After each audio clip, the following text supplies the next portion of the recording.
শুরুতেই হঠাৎ জয় শ্রীরাম স্লোগান, গান থামালেন ইমন চক্রবর্তী। দর্শকদের উদ্দেশ্যে কি বললেন তিনি?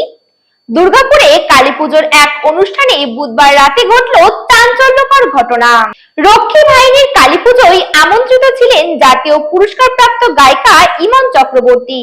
তিনি যখন মঞ্চে গান গাইছিলেন তখনই দর্শকদের মধ্যে থেকে হঠাৎ একজন চিৎকার করে ওঠেন জয় শ্রীরাম বলে।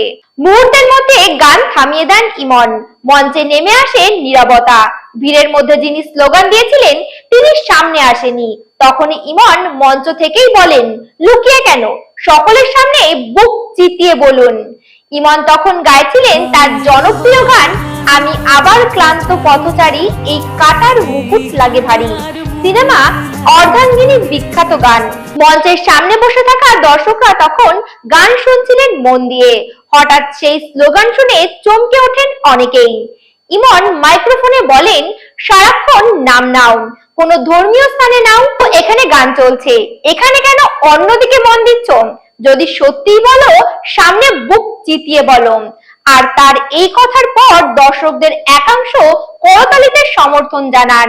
এরপর ফের গান শুরু করেন ইমন। তবে ঘটনাটিকে ঘিরে শুরু হয়েছে রাজনৈতিক প্রতিক্রিয়া।